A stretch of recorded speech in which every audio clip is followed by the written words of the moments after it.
Welcome to Cold War Conversations, the home of real stories of the Cold War. But there were times where it was absolutely terrifying as a little kid. And there were times where I was of the opinion that maybe I'd wake up in the middle of the night and there might be a North Korean soldier standing over me. Flynn describes life as a US military child just 30 miles from the North Korean border during the 1970s. The political landscape of the time was tumultuous, marked by significant events such as the assassination of President Park and a number of serious border incursions and incidents. Flynn reflects on how these events affected his understanding of the world around him, even as a child. He recalls the fear instilled by air raid drills and the constant presence of military operations, which painted a stark picture of being within artillery range of North Korea. Despite the challenges, Flynn cherishes the friendships formed with other military families and the shared experience that came with living on post. The camaraderie among children of service members created a sense of belonging, even in a transient lifestyle. From a young age, Flynn was exposed to the vibrant Korean culture, participating in school field trips and learning the language. These experiences fostered a deep appreciation for the culture and the people of Korea, which he recounts with fondness. The contrast between carefree moments of childhood and the underlying political climate adds depth to his narrative. I'm delighted to welcome Flynn to our Cold War conversation. Both of my parents are from South Carolina here in the United States, and my father attended Clemson University. At the time, it was a military school. He graduated in 1954 and accepted his commission in the United States Army. He and my mom got married in October of 1954, and as soon as they got back from their honeymoon, he went to Korea for the first time. So he was in Korea from November 1954 until November of 1955.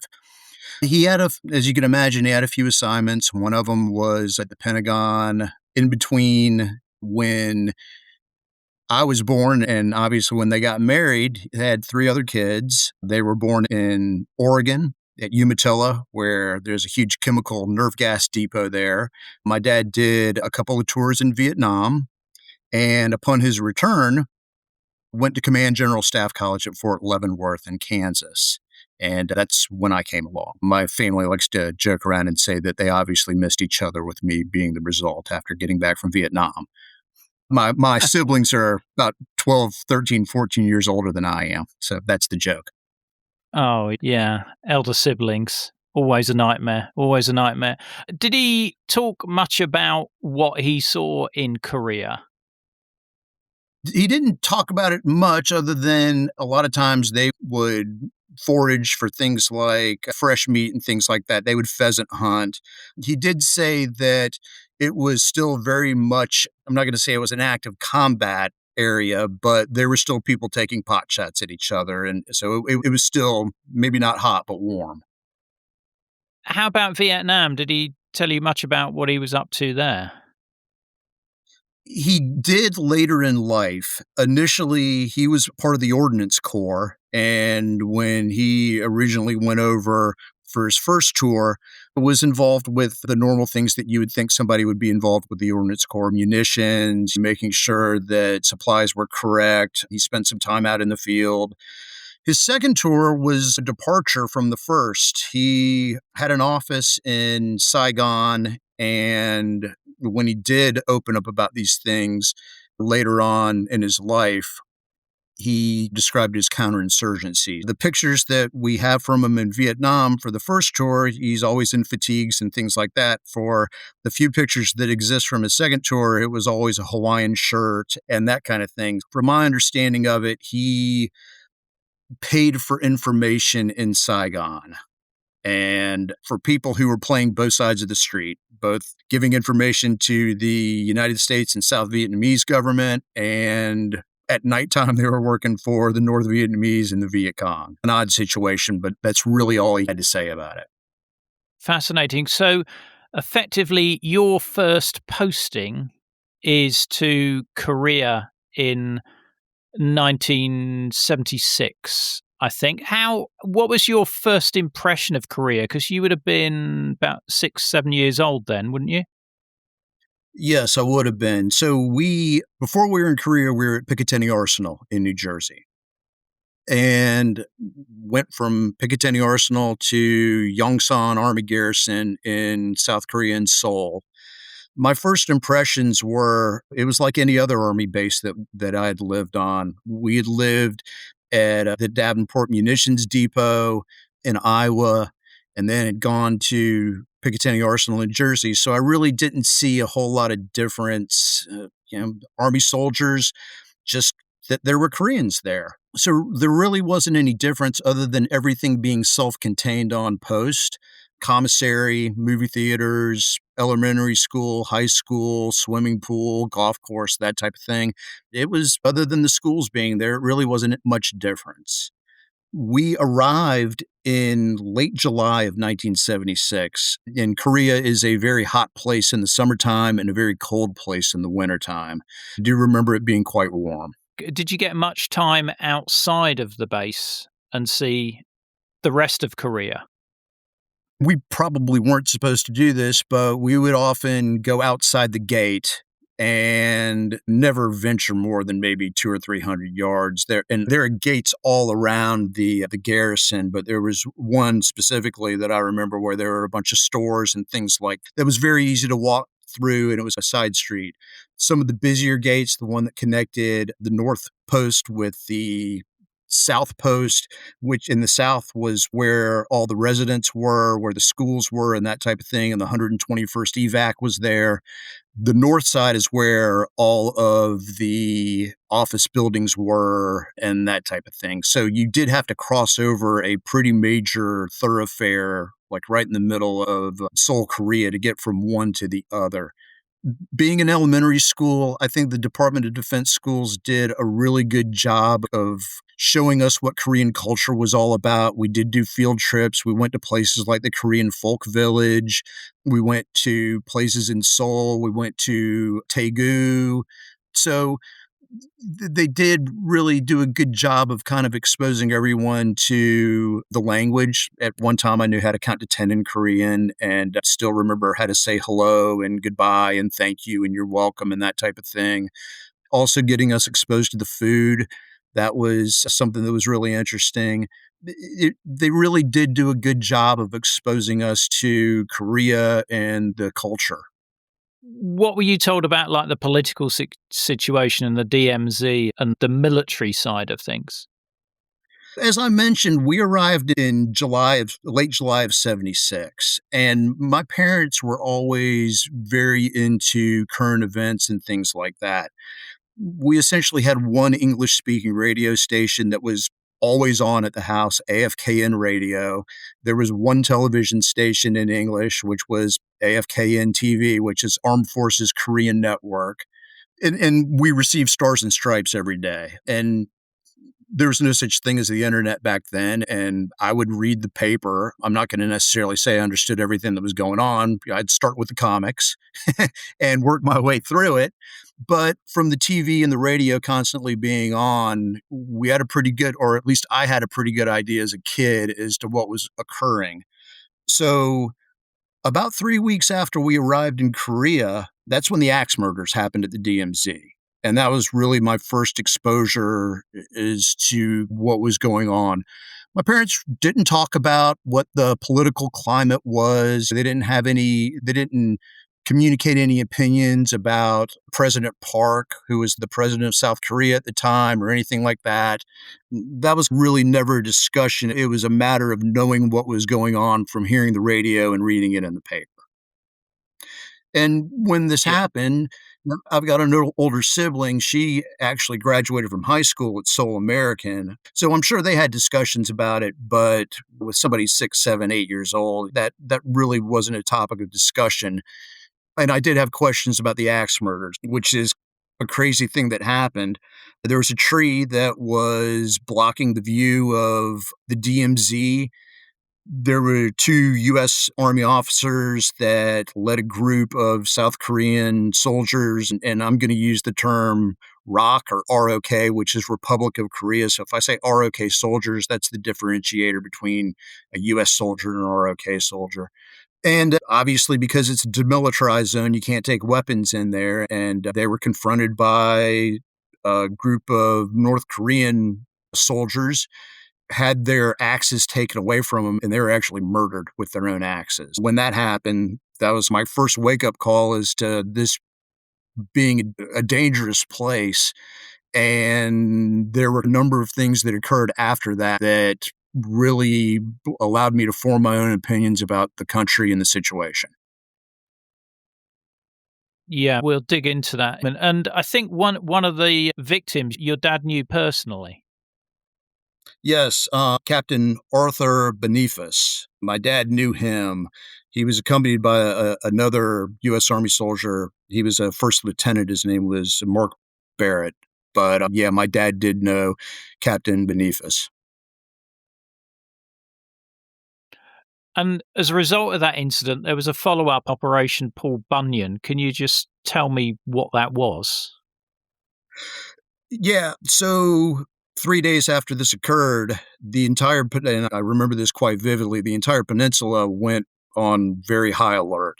I believe they brought helicopters, B-52s in, F-4s, and a group of combat engineers entered the DMZ and cut down the tree that was blocking their view. One of the things that's very different in Korea, or at least it was at the time, than living in the United States is jet airplanes have the ability to break the sound barrier. So sonic booms were very common occurrences living in South Korea from the military planes doing patrols and things like that. So they removed the tree, and I guess that was it for a little while. Were you told about the plans if the North Koreans invaded? Did your parents say we'll be evacuated if anything happens, or because you were so young, they kept you in the dark? One thing that we did do quite often were air raid drills and blackout drills and things like that. I asked what would happen if we got invaded or if North Korea opened up on South Korea. Seoul's only about 30 miles south of the DMZ, so it's pretty easily reachable by even weaponry back then. My parents assured me that wasn't going to happen. Korea was a fantastic experience, but there were times where it was absolutely terrifying as a little kid. And don't get me wrong, I'm glad I got to experience it. But by the same token, going through air raid drills and hearing about infiltrations and things like that, there were times where I was of the opinion that maybe I'd wake up in the middle of the night and there might be a North Korean soldier standing over me. So they really didn't talk about what the plan was. We would go south, but in retrospect, that was probably wishful thinking. I can imagine those fears though, because as you say, during that period, there were infiltrations, and probably the most infamous of them was the assassination of President Park in 1979. Yeah, that was later on. So when we listened to AFKN radio in the morning, and thinking back, I probably remember it happening a lot more often than it actually did. But there would be reports of North Korean bodies, soldiers' bodies washing up onto shore. There were a lot of infiltrations into South Korea by North Korean agents and soldiers. There were people murdered by them. There were kidnappings. I think the next big thing that happened would be the discovery of the third tunnel under the DMZ. That left a really big impression on me, and that was in October of '78. And it was one of those things where they had no idea that it was being dug under the DMZ. But when it was discovered, it was a real big deal in South Korea. And it was quite the topic of discussion. I remember it being in the news and on the papers and things like that. And don't let me give you the wrong impression. We're not talking about a tunnel like some gold prospector back in the 1800s. This was a huge paved tunnel that, from looking back at it, and in preparation for our discussion today, this is a tunnel that would allow the movement of 30,000 troops per hour under the DMZ. As you can imagine, a real big deal. But you also mentioned the assassination of President Park. Yeah, leading up to that, the country was put under martial law because of student protests that occurred. And then he was assassinated in 79, but there was a lot going on in the news that led up to that. And I only knew that he had been assassinated, did not know who did it. Turns out that the head of the Korean CIA was the perpetrator. And what his motivations are, I don't believe are known today. But that was the country being put under martial law. That was also something that left quite an impression. Why was that? What was the political turmoil that was going on at that time? So the kind of the way that I understood it is that there were two generations of Koreans there in the mid 70s. There were those who were old enough to remember the Korean War and everything that had gone on, and then there were those that I guess would be characterized as being of student age. And Syngman Rhee was the president of Korea. And I don't know that I used the term president like democratically elected president. He was the leader of South Korea, a staunch anti communist. And then a couple of presidents after that was President Park, who I believe assumed control, I guess for lack of a better term, as a military junta. And there were a lot of protests in terms of the crackdowns that President Park had in South Korea. It was I can't describe it as even approaching a totalitarian state, because look 30 miles north if you want to see what a real totalitarian state looked like. But it was very much, he took over militarily. And there were a lot of student protests that started up of President Park and the government and the way the government behaved over there. There was not, dissension was not encouraged in South Korea amongst the civilians. And there were a lot of crackdowns that happened and things like that. And there were a lot of student protests, and they built up over the spring and summer of 1979. And that's when kind of martial law was declared. Did it affect us on post? No, not really, but it was a topic of conversation. It's something that we knew that was going on. And then in the fall, President Park was assassinated by the head of the KCIA. We also talked about incursions and things like that. And from what I can make out during this period, there were things like small commando units of the North Korean army crossing the DMZ into South Korea, maybe 5, 6 man bands, that sort of thing. Yeah, there were. Not only did they cross the DMZ, but they do things like plant mines just over the DMZ in South Korea. Also, there were frogmen that would swim from North Korea and get into South Korea that way. When they were successful, killings and kidnappings were standard fare. And when they weren't successful, that's when you'd hear a news report about bodies washing up on shore. I guess they drowned in the ocean. There was also, this was right after we left, but there were even North Korean frogmen that were found in the Han River in Seoul trying to infiltrate. If these were kind of one-off things, then I probably wouldn't have had the feelings that I had when I was there, but it was almost constant, these types of incursions, provocations that were made by North Korea. It just seemed once a week there was something going on, either somebody taking a pot shot or shooting someone down or causing some type of a problem. I can imagine that sort of almost like a regular drumbeat of these incidents playing into your mind as a 7, 8-year-old. And yeah, I can understand that vision of you having a North Korean soldier standing over you in your bedroom. It seems very real or very possible. Yeah, absolutely. Or that, and what during an air raid drill, just imagining what it would be like to have a bomb go off in your house or in your backyard, in a common area or on the street or something like that. It was maybe watching all those war movies on Saturday afternoon. What a great idea in terms of showing the realism of bombs exploding, artillery going off. But being a little kid and having an active imagination, it was very real to me. At least the possibility was very real, although my parents assured me that nothing would happen.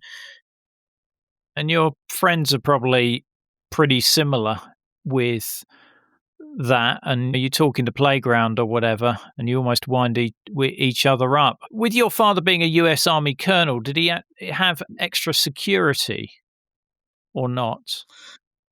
No, I don't remember there being any extra security or anything like that. It certainly was nice being able to live in the embassy section of post. Obviously, there were MPs at every gate coming on post. There was an additional sentry, like guard shack, essentially, when you came into the embassy section. And there were MPs that were constantly on patrol, both on North and South Post, in Jeeps, blue light on it, marked MP. There was definitely a security presence that was there. But no, I don't think my dad was anybody extra special or anything like that. I was friends with the kids of the officer that he reported to, was Major General, and I don't remember any additional security for them either. I think they had 8 kids instead of one building holding 2 quarters. I remember them tearing down the wall in their quarters because they had so many kids. They just had an extra long one. That was the only difference. No additional security or no extra measures taken. When you weren't at school, did you do much sport when you were in Seoul? Yeah, as a matter of fact, I did. There was a great community on post. My older sister, who was there for a year, who graduated from high school in Korea, she was a lifeguard. I took swimming lessons from her. There were a couple of pools and things like that. I played baseball. I played soccer, was a Cub Scout. So they had a lot of programs and a lot of things to keep the dependents busy. And that was probably part and parcel of keeping all the kids out of mom and dad's hair, too. We had all kinds of things that we could do. And I think that we lived right next to a heliport as well. So because of my dad's assignment, we lived in the embassy section. And idle hands are the devil's workshop. So I think a lot of that was just a means of making sure that everyone was occupied and had something to do. And one other thing that they had were like they showed movies every Saturday afternoon. So my parents would drop me off at the movie theater. And I've seen Guns of Navarone and The Bridge Over the River Kwai probably 50 times. It was the same movies over and over again, and they were always very patriotic movies or World War II movies or something like that. But yeah, that was always an activity that was going on. They had something for us to do. We would sign up at the beginning of the sports year for whatever sport you were playing, whether it was baseball or whether it was soccer. We didn't get uniforms assigned to us. There was a man came on base and we were measured and had bespoke uniforms. I got a pair of shorts, I got a jersey, I got sweatpants, I got a sweat jacket. They were all tailored. They had my name on them. They had my number on them. And they did this for every single kid out there. It didn't matter what sport it was. But that was something that was really interesting. And I got my first suit when we lived over there as well for my first communion. And we went down to, my dad took me down to Itaewon. And I had a suit that was tailored for me. Did not get another suit until I was about 14 years old. And when it was time to go get that suit, we went down to the department store and got one off the rack. I asked, who's going to take my measurements? Where's the guy that's going to take my measurements? My dad said, oh, he's in Seoul. So that was a shock as well. I was under the impression that every time you got a suit that it was tailored for you. I was disabused of that notion very quickly, though, by my dad. The guy who came on base to do your sports gear, was he a Korean civilian then? Yes, he was a tailor. He'd come on, and I don't know how they found him or anything like that, but yeah, they'd always have the uniforms would be tailored for every kid. And it was like $3 or $5 or so, incredibly inexpensive for what you got. Did you have much interaction with Korean civilians? So, not really, with one exception. So, my mom taught English to the wife of the architect of their legislative building, the National Assembly. So she would come once a week or once every 2 weeks or something and would actually take English lessons from my mom. And I do remember that her son came one time. He went to Stanford. They were very well off and very generous with gifts. Like at Christmas or my birthday, I'd always get Legos or something like that. I remember my mom receiving a fur jacket from this lady. Did not have a ton of interaction with just the normal, regular run of the mill civilian. Now, my parents did have interactions, obviously, with military officers and their wives at events, state events, and things like that. And we did have ROK soldiers that were on garrison. For instance, when I go to the dentist, there was usually an ROK soldier there, and they were easily identifiable because, number one, the uniform, but at the time, there weren't a lot of tall Koreans. And if you saw one that was like 6 feet tall or over, he was always an ROK soldier. They were very striking and ramrod straight, very tall, very well put together, and all that kind of stuff. You could tell who was who when you were on post. The people I've interviewed before that have been in Korea remark on how severe the climate is, particularly in winter. How was that for you? It was absolutely brutally cold in the wintertime. I walked to school every day. And I do not remember being ever let out of school early because of snow or not having it, except for one time. They let us out of school, and obviously, if you have a little kid that's walking to school, it couldn't have been more than a couple of miles. It probably took 20 minutes to walk to school, but the bottom just dropped out. It snowed probably a good 18 inches in a couple of hours. And I just remember how incredibly cold it was in the wintertime. That was followed with the rainy season. I mean, it during monsoon season, it just seemed like it rained every single day. And then you had the summertime when it was just so incredibly hot there. You really got all four seasons in Korea. The wild thing about it is there's an island just off the southern coast called Jeju Island, and it's almost tropical. I can remember my sister going there, my parents going there, and even when it was cold, it was very mild in that part of South Korea, in Jeju Island. Yeah, just very extreme weather. You mentioned going to the movies. Was there any TV that you could watch while you were there? Yeah, I watched a lot of reruns on AFKN. We had that was the only English speaking channel. There were Korean channels, and of course I had no idea what was being said. I remember one show where they'd take a group of kids to the amusement park. And I didn't watch that very often because my idea of a good time was not watching other kids have a good time. So we watched a lot of reruns of TV shows like MASH and Policewoman. Space 1999 was one of my favorite TV shows when we were over there. If I'm not mistaken, that was a BBC production. And a lot of Andy Griffith and things like that. When the only time we really got a live broadcast from the United States was when the Super Bowl would come on. And we had to get up at about 3:30, 4 o'clock in the morning to watch the Super Bowl because we were 13 hours ahead. So that was the only time we had a live broadcast from the United States. Other than that, it was just local programming. And they did have the evening news and the morning news and things like that on TV, but there was no first run broadcasting. Yeah.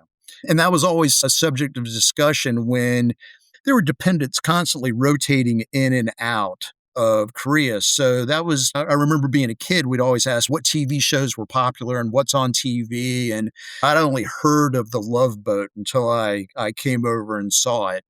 Had no idea what Star Wars was other than action figures and things like that. As a matter of fact, we didn't have HBO, and even when we got back to the States. So I didn't see the first Star Wars movie until the second Star Wars movie had been out. I don't think I saw it until maybe 1983 or 84. We didn't get a lot of first run. We did have one movie that was wildly popular just because it was a first run movie. When Superman came out in 1978 with Christopher Reeve, that was a big deal because somehow somebody got a copy and it was showed on post at the movie theater.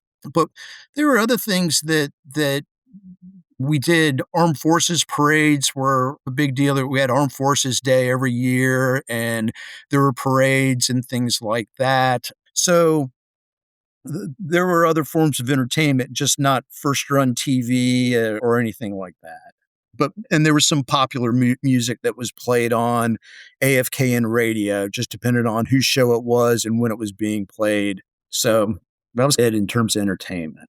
If you're 30 miles away from North Korea, could you pick up any North Korean channels? I didn't mess with the dial because I probably would have gotten yelled at if I had done that.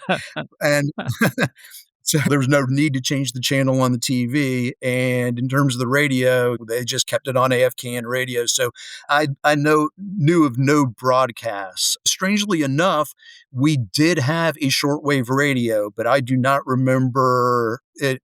We always just had a little transistor radio that was in the kitchen or right outside in the dining room of where we lived. So I don't remember any broadcasts or any propaganda or anything like that. When you look back at the time you spent in Korea, what was the best moment for you, would you say? Or the best? Probably the best experiences were being able to go out to places like the Korean folk village and learning about Korea and eating the food and being exposed to it, learning the different types of kimchi that they had, and just being immersed in the culture.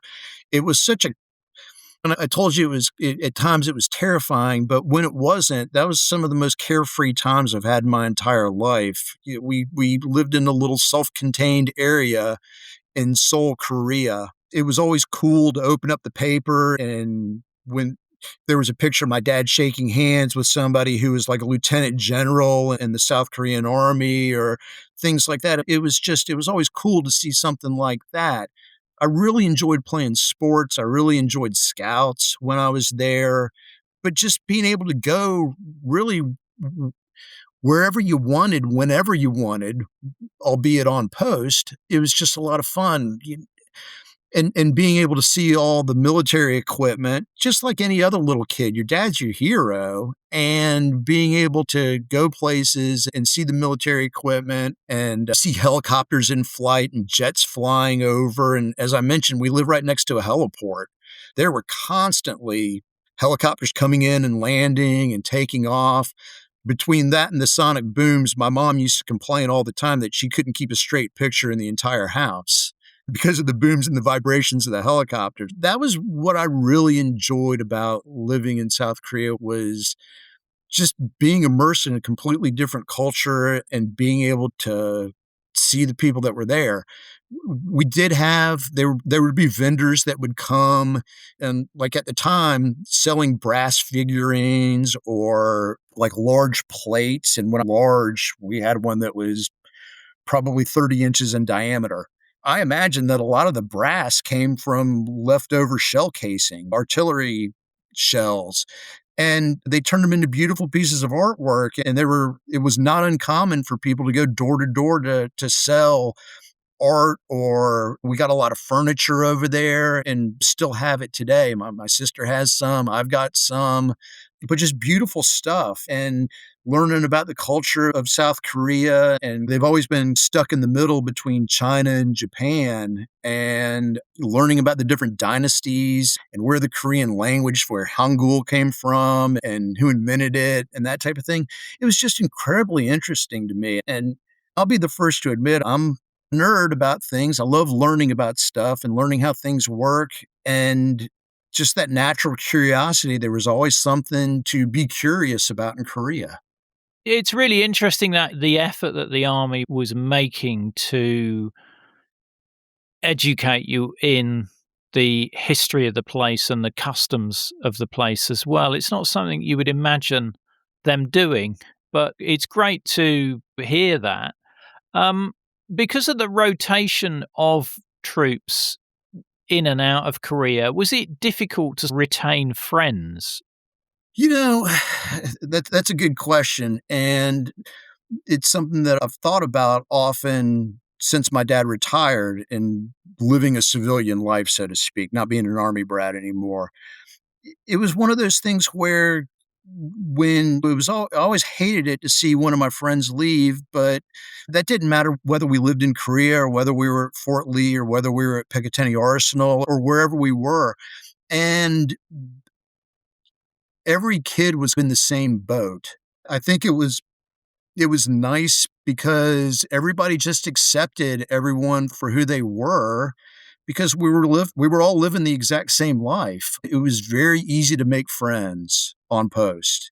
Everybody was very accepting. And all these relationships were temporary though, and that's just the way things were, but there was never a problem making friends. There was never a problem interacting with any other soldiers' kids or family or anything like that. It was just the way it was. And I don't know, maybe a part of that is none of us just even knew any better. It was quite the culture shock for me when my dad retired from the Army and we didn't live on post anymore. We didn't live in a government supplied, a U.S. Department of Defense supplied domicile. That was very different from me. Just that was the first 12 years of my life. And I just didn't know any difference. A huge culture shock for me coming back from Korea and being exposed to having the ability to go off base and go to school off base and things like that. Certainly, I went to kindergarten off post when we lived in New Jersey. I went to Sacred Heart Elementary School, but it was it was, in retrospect, it was so different. But like I said, it's all I knew at the time.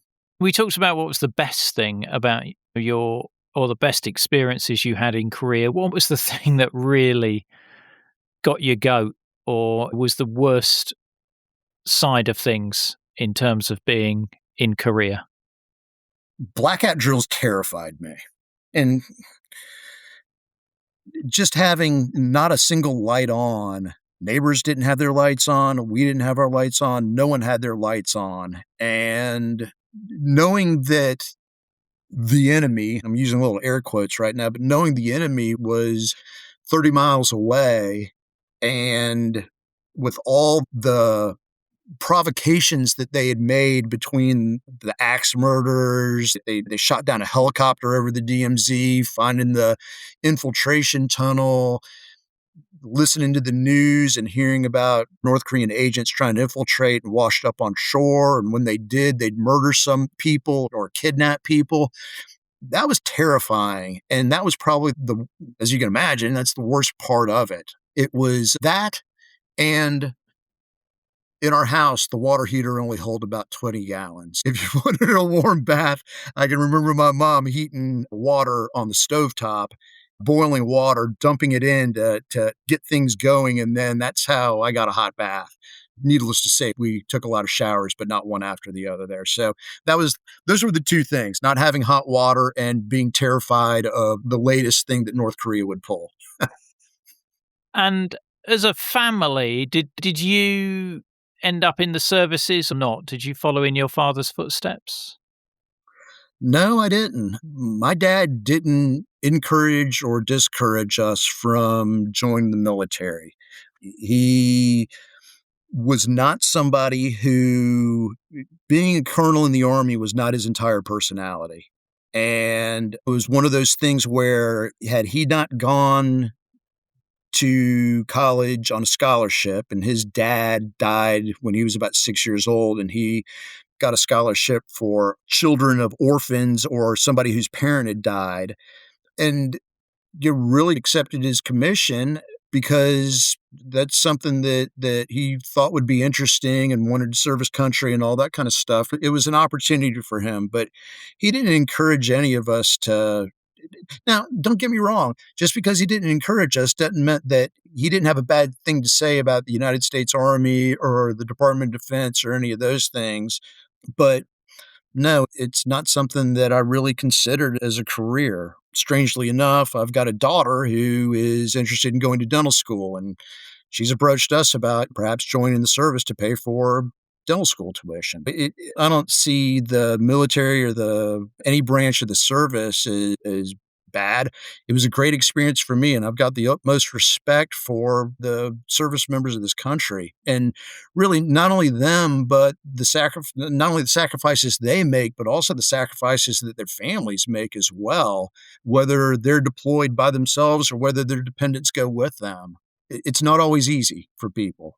And my mom, when my dad was in Vietnam, my mom was obviously very concerned about his well-being over there. I understand what people have to go through, but I don't think it was really for me. I got enough Army until I was 12 or 13 years old, quite honestly.